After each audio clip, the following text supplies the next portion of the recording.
Selamat hari Minggu, Bapak Ibu, Saudara yang kekasih di dalam Yesus Kristus. Apa kabar? Semoga kita semua sehat-sehat ya. Tetap semangat. Sudah lama sekali kita tidak bertemu. Kita belum dapat beribadah di gedung gereja, tapi kita bersyukur kita dapat beribadah melalui online, kita dapat memuji Tuhan, kita dapat mendengarkan firman Tuhan. Bapak Ibu, biarlah kita tetap mengingat firman Tuhan yang mengatakan, Aku menyertai engkau senantiasa sampai akhir zaman. Itulah yang menjadi pegangan kita. Kita tetap percaya bahwa Tuhan menyertai kita dalam setiap situasi. Selamat beribadah. Tuhan Yesus memberkati.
Selamat hari Minggu umat yang dikasihi dan mengasihi Tuhan Yesus Kristus.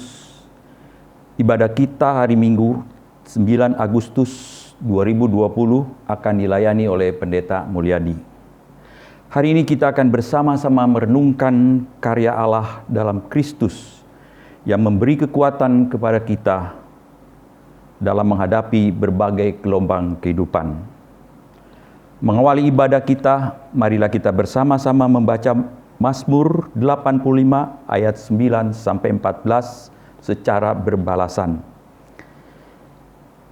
Aku mau mendengarkan apa yang hendak difirmankan Allah Tuhan. Bukankah Ia hendak berbicara tentang damai kepada umat-Nya dan kepada orang-orang yang dikasihinya, supaya jangan mereka kembali kepada kebodohan.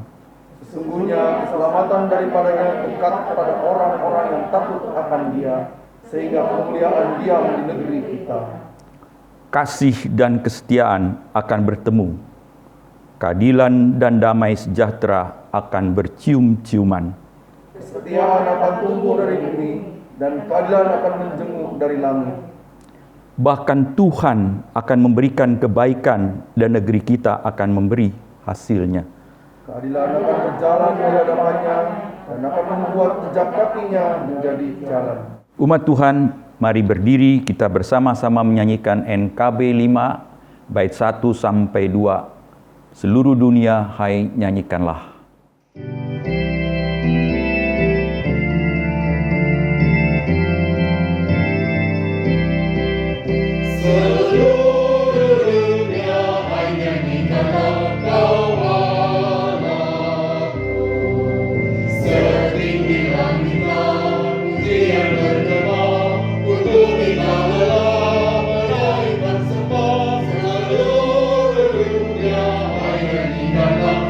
Go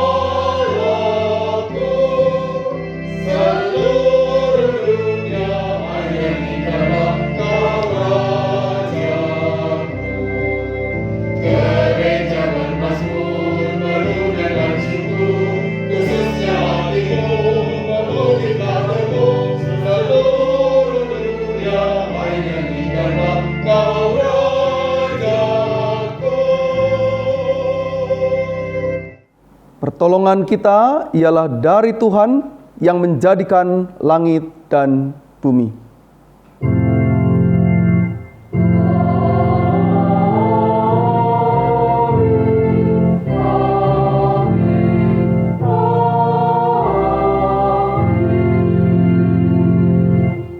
Salam dan damai sejahtera dari Allah Bapa kita dan dari Tuhan Yesus Kristus serta persekutuan dengan Roh Kudus menyertai saudara sekalian. Dan menyertai saudara juga. Umat Tuhan, silakan duduk. Gelombang kehidupan datang silih berganti. Berbagai corak kehidupan tidak selalu berada dalam keadaan baik dan menyenangkan. Namun dalam badai kehidupan yang menggelora, Tuhan Yesus selalu berada bersama dengan kita. Ia menyatakan kasih dan penyertaan-Nya bukan saja tatkala kita bersuka cita, tetapi juga pada saat kita dalam duka dan pergumulan. Menyambut anugerah-Nya, mari kita bersama-sama menyanyikan NKB 128 bait 1-3. Ku berserah kepada Allahku.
Umat Allah, marilah kita bersama-sama datang ke hadirat Allah untuk mengaku dosa kita.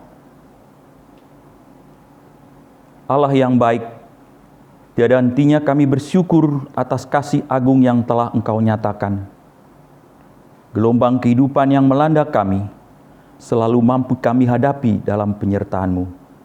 Bahkan di tengah bencana COVID-19, Allah juga menyertai hidup kami, maka patutlah kami mengucap syukur.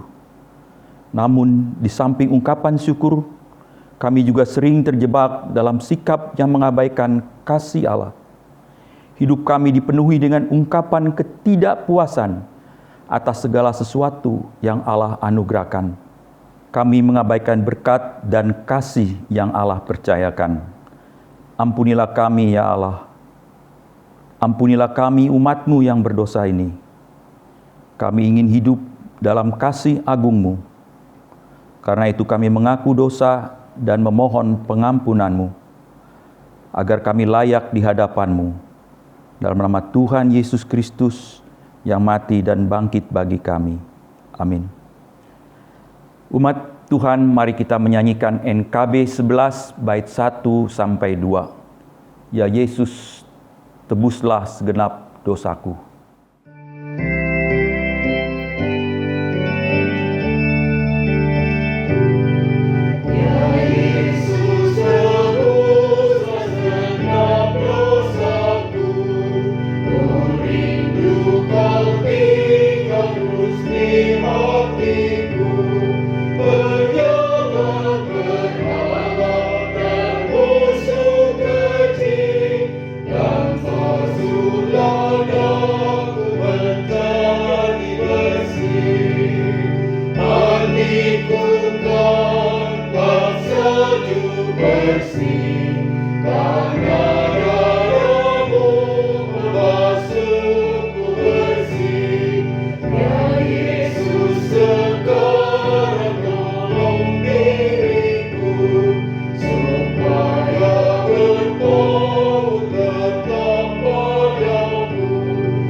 Umat Tuhan, mari berdiri, simaklah firman Tuhan dari Roma 10 ayat 9. Sebab jika kamu mengaku dengan mulutmu bahwa Yesus adalah Tuhan dan percaya dalam hatimu bahwa Allah telah membangkitkan Dia dari antara orang mati, maka kamu akan diselamatkan. Demikianlah berita anugerah dari Tuhan. Sambutlah salam damai, damai Tuhan besertamu. Damai Tuhan besertamu juga. Mari kita kembali menyanyikan NKB 116 bait yang pertama, keempat, dan kelima, siapa yang berpegang.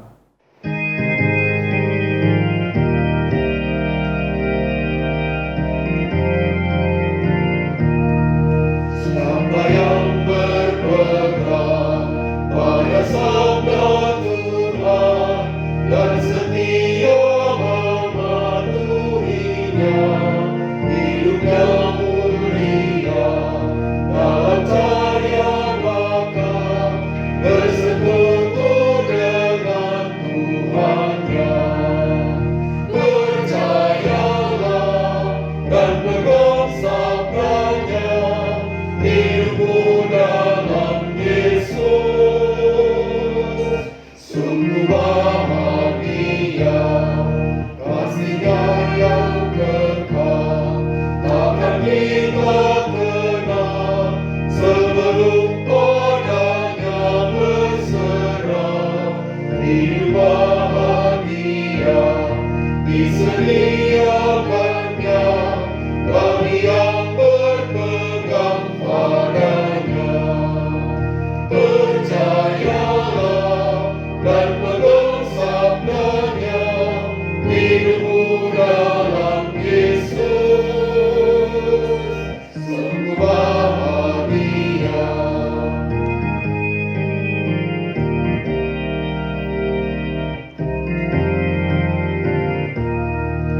Oh betapa senang hidup dalam terang, beserta Tuhan di jalannya. Jika mau mendengar serta patuh benar dan tetap berpegang padanya. Percayalah dan pegang sabdanya, hidupmu dalam Yesus. Sungguh bahagia. Umat Tuhan, silakan duduk. Kita bersama-sama menyiapkan diri untuk menyambut firman Tuhan pada Injil Matius pasal 14 ayat yang ke-22 sampai dengan 33. Mari kita berdoa. Bapa Sorgawi, kami siapkan diri untuk berproses bersama Allah. Kami hendak menyimak firman Tuhan. Pakai hamba dan persiapkan kami semua, sehingga berita firman Tuhan ini menguatkan kami. Di dalam Kristus kami berdoa bersama-sama. Amin. Umat yang dikasihi Kristus, Injil Matius 14 ayat 22 sampai dengan 33 mengungkapkan demikian kepada kita. Lembaga Alkitab Indonesia memberi judul Yesus berjalan di atas air. Sesudah itu Yesus segera memerintahkan murid-muridnya naik ke perahu dan mendahuluinya ke seberang. Sementara itu ia menyuruh orang banyak pulang. Dan setelah orang banyak itu disuruhnya pulang, Yesus naik ke atas bukit untuk berdoa seorang diri. Ketika hari sudah malam, ia sendirian di situ. Perahu murid-muridnya sudah beberapa mil jauhnya dari pantai dan diombang-ambingkan gelombang karena angin sakal.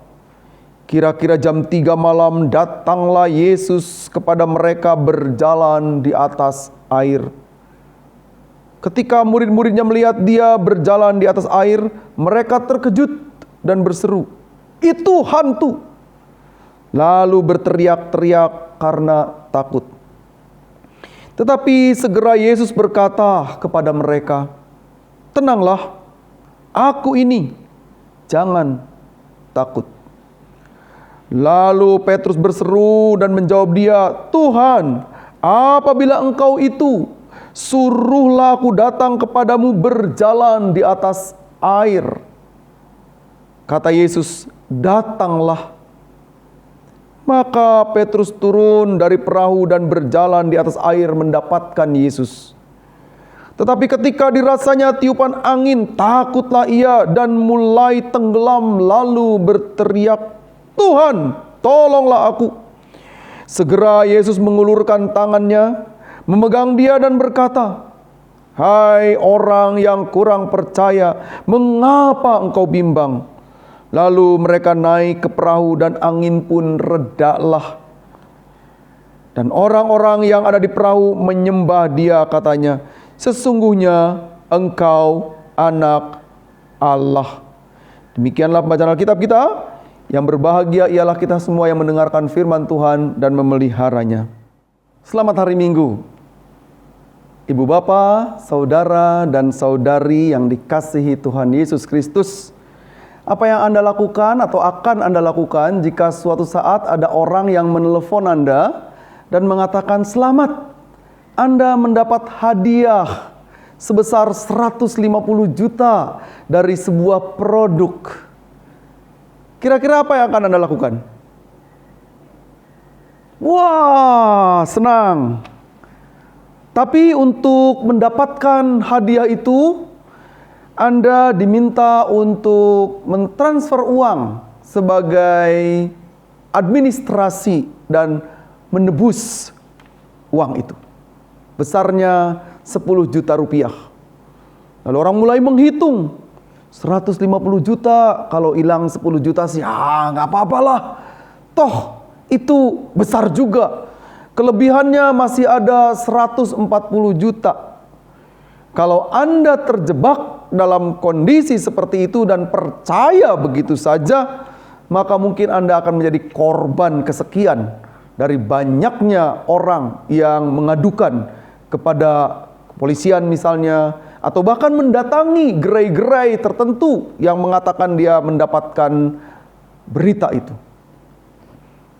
Pertanyaannya, mengapa orang bisa begitu percaya kepada berita-berita demikian? Maka jawabannya sederhana. Karena orang butuh harapan. Karena orang mempercayakan pada harapan. Karena orang begitu mudah diajak pada harapan itu. Tapi aneh, justru di tengah-tengah situasi Allah yang memberikan janji jalan kehidupan, maka banyak orang yang tidak bersedia mengikutnya.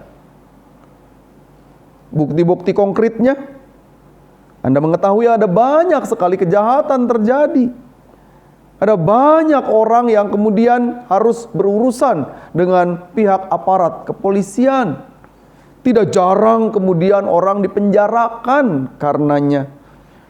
Itu indikator untuk kita melihat betapa orang-orang tidak percaya kepada Allah. Nah, maka saat ini ada sebuah kisah yang digambarkan kepada kita supaya kita mempercayakan diri kepada Allah, yaitu ketika di tengah-tengah situasi kalut, dalam keadaan yang kacau, di tengah-tengah kondisi yang begitu runyam, Yesus datang dan berkata, "Mari kepadaku." Yesus memperkenalkan diri kepada para murid di tengah-tengah situasi gejolak kehidupan. Bayangkan saja, di tengah-tengah danau yang luas. Danau itu memang luas sekali, hampir seperti laut, karena kita tidak bisa melihat sesuatu di depannya. Maka kita mendapati gelombang yang besar itu potensial terjadi. Saya pernah ke sebuah danau di Papua, dan danau itu besar. Ketika angin bertiup agak besar, gelombang lumayan juga menghempas ke pinggir, sampai kami pernah kena imbas dari air danau itu. Sekarang bayangkanlah di tengah-tengah situasi yang sedemikian, saudara-saudara, mereka berada dalam keadaan yang sangat mengkhawatirkan, dan kemudian Tuhan Yesus datang dan memperkenalkan diri. Dalam teks bahasa Yunani, ia menyebutkan ego eimi, ini aku. Dan kalimat ini mirip betul dengan kalimat dan pernyataan yang disampaikan oleh Tuhan Yesus di dalam kitab Keluaran pasal 3 misalnya, ini aku. Lalu ia juga memperkenalkan, aku adalah aku. Kata-kata itu begitu kuat. Ini adalah sebuah ekspresi yang diungkapkan Allah kepada umat. Di tengah-tengah kondisi yang seperti itu, saudara-saudara, Petrus menyatakan sesuatu yang luar biasa. Jika engkau itu, izinkan aku datang. Apa yang dilakukan oleh Allah dalam Kristus? Ayo, datanglah, kemarilah, hampirilah aku. Yesus memberi ruang. Sayang di tengah-tengah kondisi yang seperti itu, kemudian Petrus kehilangan arah, kehilangan kepercayaan, kehilangan juga keberaniannya, dan digambarkan ia menjadi takut. Ibu bapa, saudara-saudari yang dikasihi Tuhan Yesus Kristus, di tengah-tengah kehidupan kita, gelombang kehidupan memungkinkan kita untuk menjadi takut. Dalam ketakutan seperti itu, saudara-saudara, kita seringkali kemudian menjadi tidak berdaya. Umat yang dikasihi Kristus, saya menggambarkan hidup kita dalam percaya kepada Allah adalah seperti kertas putih polos. Kepercayaan kita adalah betul-betul murni, tidak dirusak, tidak diganggu oleh apapun. Namun sayang di tengah-tengah kehidupan kita, satu persatu kehidupan kita merusak kepercayaan kita kepada Allah. Hidup kita menjadi kusut, ketakutan, kegelisahan, gelombang kehidupan membuat kita kemudian kehilangan arah. Kepercayaan kita menjadi luntur, bahkan luluh lantak. Tapi bukankah di tengah-tengah situasi seperti itu Allah tetap meraih kita? Allah tetap memanggil kita. Bahkan dalam keadaan yang kusut sekalipun.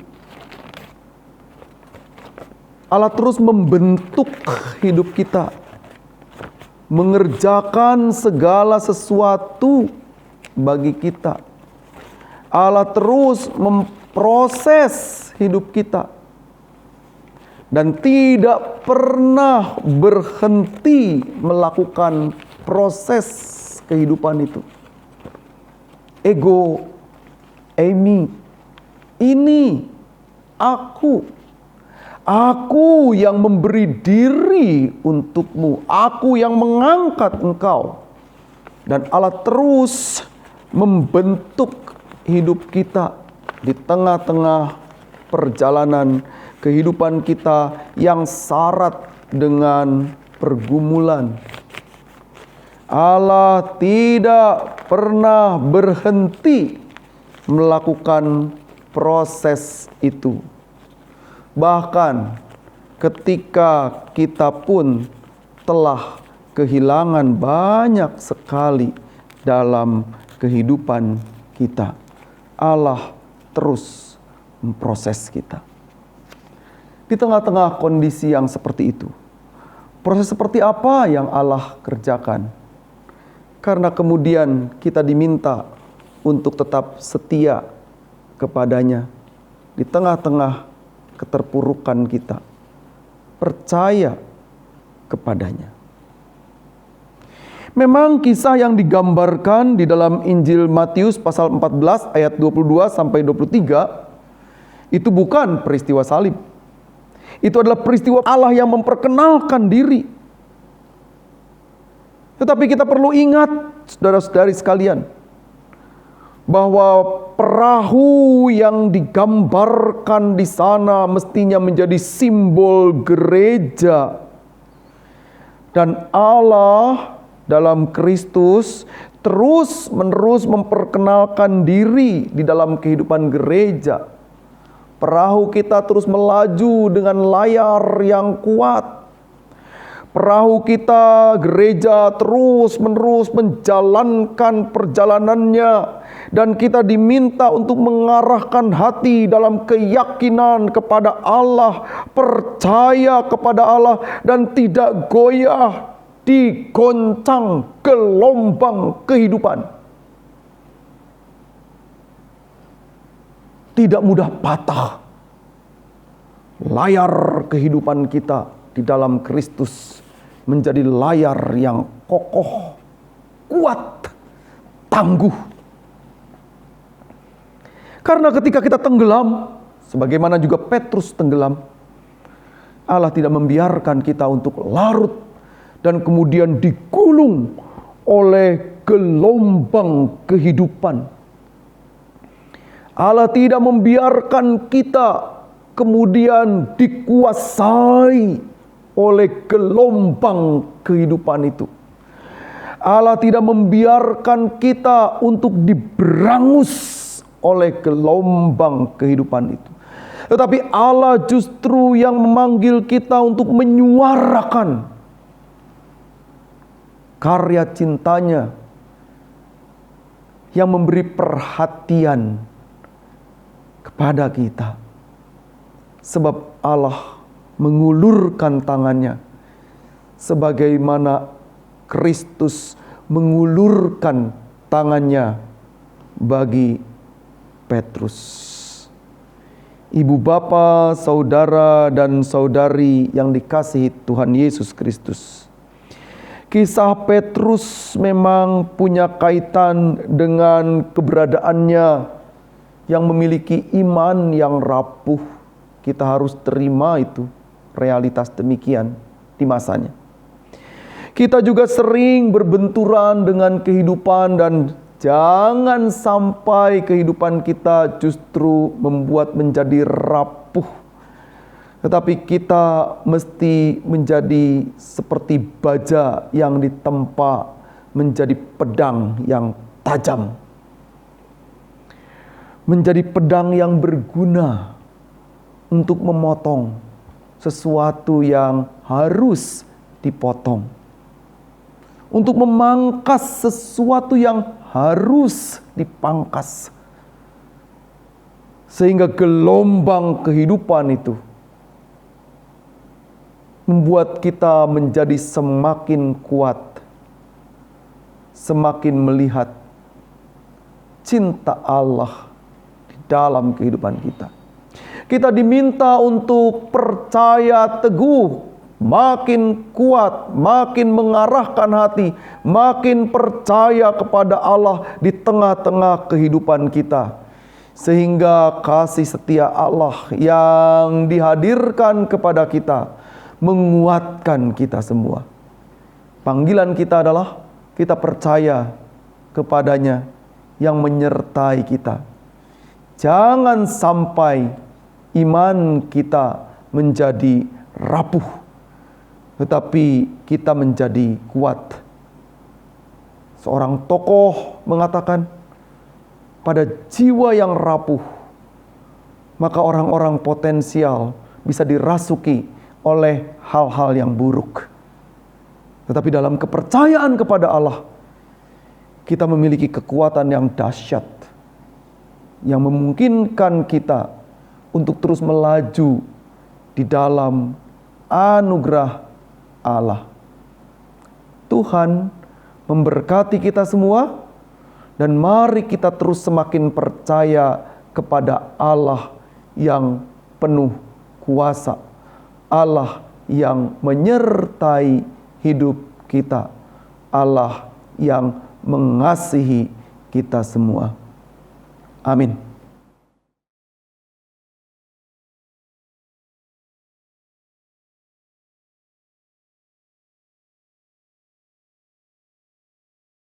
Umat Tuhan, mari bangkit berdiri bersama gereja di segala abad dan tempat.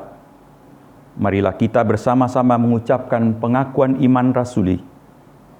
Hendaklah setiap umat beriman mengungkapkan, aku percaya kepada Allah, Bapa yang Maha Kuasa, Khalik langit dan bumi, dan kepada Yesus Kristus anaknya yang tunggal Tuhan kita, yang dikandung dari Roh Kudus, lahir dari anak darah Maria, yang menderita sengsara di bawah pemerintahan Pontius Pilatus, disalibkan, mati dan dikuburkan, turun ke dalam kerajaan maut. Pada hari yang ketiga, bangkit pula dari antara orang mati. Naik ke surga, duduk di sebelah kanan Allah, Bapa yang Maha Kuasa. Dan dari sana Ia akan datang untuk menghakimi orang yang hidup dan yang mati. Aku percaya kepada Roh Kudus, gereja yang kudus dan am, persekutuan orang kudus, pengampunan dosa, kebangkitan orang mati, dan hidup yang kekal. Amin. Umat Tuhan, silakan duduk dan mari kita bersatu hati, kita menaikkan syafaat kita. Allah yang setia, tiada henti-hentinya, kami menaikkan syukur untuk kesempatan yang baik yang dipercayakan kepada kami. Kami menjalani sebuah kehidupan yang di dalamnya anugerah Allah dinyatakan kepada kami. Karena itu patutlah kami bersyukur untuk setiap cahaya matahari yang menerangi dan menghangatkan, untuk setiap kesempatan yang membuat kami belajar menikmati kehidupan. Karena itu tolonglah kami dan mampukan kami supaya di tengah-tengah kehidupan kami semakin menjadi anak-anak Allah yang menyalurkan kasih. Di tengah-tengah berbagai peristiwa yang sedang kami hadapi, perkenankan kami berdoa bersama-sama bagi pemerintahan negeri ini, presiden dan wakil presiden, beserta dengan kabinet yang berjuang untuk mengatasi persoalan terkait dengan COVID-19. Anugerah Allah saja yang menopang, sehingga mereka bekerja keras dan semakin banyak orang dipulihkan. Karena itu warga masyarakat pun boleh turut taat dengan menjaga jarak fisik, dengan tetap tinggal di rumah, dengan merawat kehidupan, mengenakan alat-alat untuk pencegahan, bersedia untuk mencuci tangan, bahkan membersihkan diri, dan lebih dari itu, percaya kepada Allah yang terus menopang, sekaligus juga mempercayakan diri kepada apa yang dilakukan oleh pemerintah, sehingga kami boleh bersama-sama turut serta mengatasi COVID ini. Bapak Sorgawi, kami juga berdoa untuk para petugas di garda depan, dokter, perawat, tim medis, para pengemudi mobil ambulans, para penggali kuburan. Tuhan, tolonglah mereka supaya mereka boleh merasakan juga kasih setia Allah yang dihadirkan. Demikian pula keluarga mereka masing-masing, supaya mereka pun berada di tengah-tengah anugerah Allah. Kami bersatu hati berdoa, ya Allah, mengingat juga untuk saudara dan saudari kami yang rindu beribadah tatap muka, tetapi karena persoalan ini kami belum bisa melakukannya. Biarlah kami boleh beribadah dimanapun kami berada, di rumah, dalam perjalanan jika kami harus berjalan, tangan Tuhan menopang. Kami juga mengingat untuk sekolah-sekolah yang berproses dalam ruang pendidikan mereka. Berikan hikmat supaya pendidikan ini dapat berjalan dengan baik. Bapa Sorgawi, kami ingin bersama-sama juga mengingat, bersatu hati berdoa untuk umat-Mu yang sedang bergumul di tengah-tengah kondisi kesehatan yang lemah. Tiada henti kami berdoa untuk Oma Rosi, Bapak Tan Manling, Oma Ratna, Oma Lili Murni, Oma Lestari. Kami bawa di dalam doa, demikian juga untuk Opa John. Di tengah-tengah proses pemulihan kesehatannya, tangan Allah yang memberkati, sehingga seluruh proses yang dilakukan berkenan di hadapan Allah. Kami bersatu hati mengingat juga ya Allah untuk pembangunan gedung gereja GKI Muara Karang yang sedang berproses, yang membutuhkan kasih Allah lebih besar lagi. Kami bersama-sama datang dan menyerahkan segalanya. Kepanitiaan yang sedang membangun dan berusaha memprosesnya, tangan Tuhan yang memberkati. Terima kasih untuk kesempatan yang baik. Kami ingin berdoa ya Allah dalam persiapan kami merayakan hari ulang tahun kemerdekaan Republik Indonesia pada pekan depan 17 Agustus, supaya kami boleh bersama-sama menyatu hatikan diri menghadapi situasi dalam perayaan ini.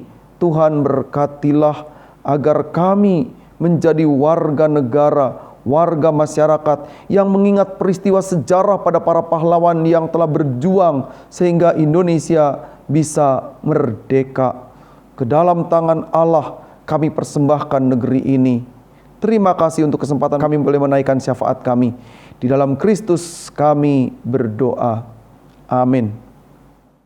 Umat Tuhan, dengan penuh sukacita mari kita bawa persembahan kepada Allah. Simaklah firman Tuhan dalam Imamat 19 ayat 5 yang berbunyi demikian. Apabila kamu mempersembahkan korban keselamatan kepada Tuhan, kamu harus mempersembahkannya sedemikian hingga Tuhan berkenan akan kamu. Umat Tuhan, mari kita membawa persembahan kepada Tuhan. Bagi kita yang rindu menyampaikan persembahan melalui transfer bank, Majelis Jemaat menyediakan sarana melalui nomor rekening Bank Mandiri sebagaimana yang tertera dalam layar Anda. Kita membawa persembahan syukur dengan menyanyikan NKB 132 bait 1 sampai 2. Bersukacitalah yang halis hatinya.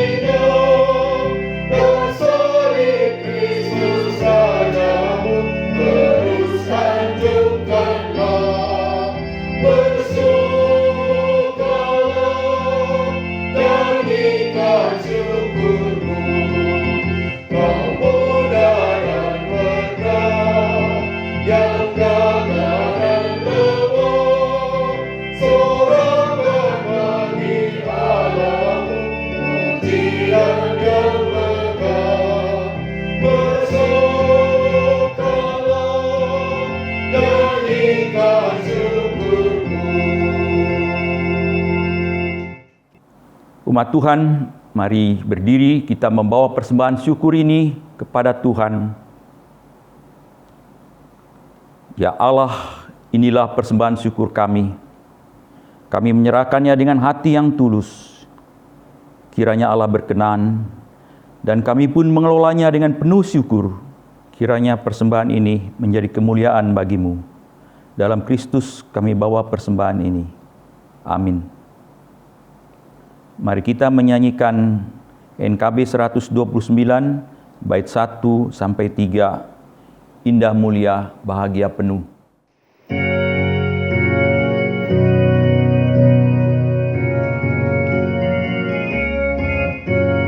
Indah mulia bahagia penuh, bersandarkanlah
Umat Tuhan, kini arahkanlah hatimu kepada Tuhan. Kami mengarahkan hati kami kepada Tuhan. Jadilah saksi Kristus. Syukur kepada Allah. Terpujilah Tuhan. Kini dan selamanya. Dan sekarang sambutlah berkat Tuhan. Tuhan memberkatimu. Tuhan melindungimu. Tuhan menyinari dengan wajah-Nya dan memberimu kasih karunia. Tuhan memberkatimu. Tuhan melindungimu. Tuhan hadapkan wajah-Nya padamu dan memberimu damai sejahtera.